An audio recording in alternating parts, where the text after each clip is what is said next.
Allie, what are you learning?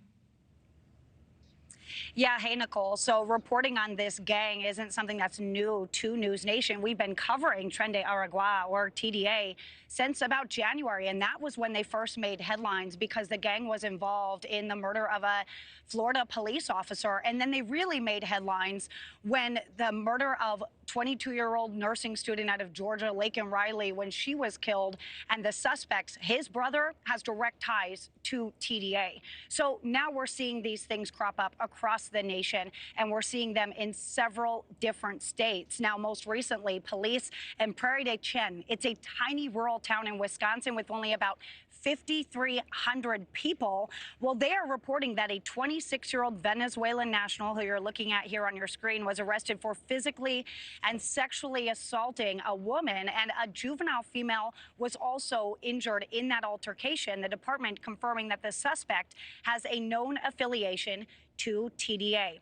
And in Texas, Dallas police confirming to NewsNation the presence of the gang there as well, saying, quote, "We have had gang activity in the North Dallas area linked to the Tren de Aragua gang from Venezuela.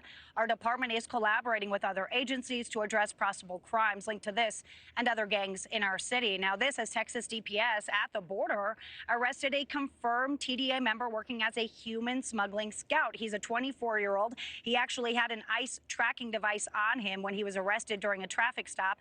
Texas DPS reporting the gang member was arrested a few days prior for another smuggling attempt, but he was just released from ICE. Now, Colorado, meantime, has been disputing the claims that TDA gang members are, quote, taking over apartment complexes there, as you can see. However, they are not denying the presence of the gang, even creating task forces to combat the growing issue.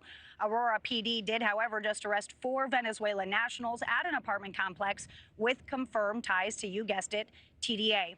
In the Denver area in July, an alleged TDA gang member was arrested in connection to a violent jewelry store heist in the city, where they are seen pulling out guns and even pistol whipping 2 women. So yes, the list continues on. In New York, meanwhile, New York PD's deputy commissioner saying that they have to open an international liaison post in Bogota, where they will be conducting a fact-finding mission surrounding the inner workings of TDA.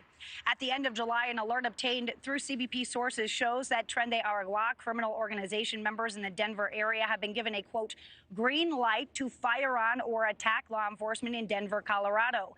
HSI New York reportedly receiving the same information. Intelligence and source data suggesting there are more than 1,000 TDA members currently in the United States.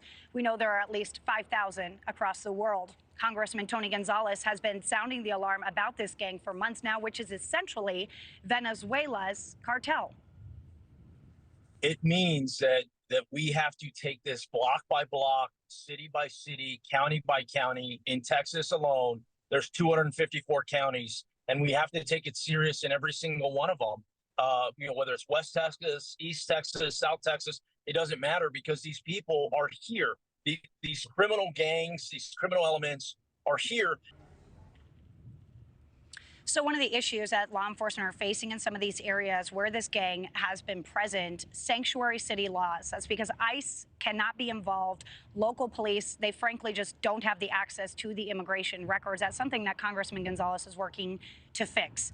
DHS, though, did kick out an alert to agents with information on how to spot Tren de Aragua gang members. So look at these tattoos here. Tattoos ranging from Michael Jordan to trains, crowns, and guns, as well as others on the screen. So DHS has admitted to encountering and arresting at least 70 TDA members. TDA is the largest criminal organization in Venezuela. Its membership, as we've been reporting, of course, spreading to the United States, and they kind of have that green light to do that. Nicole. Yeah.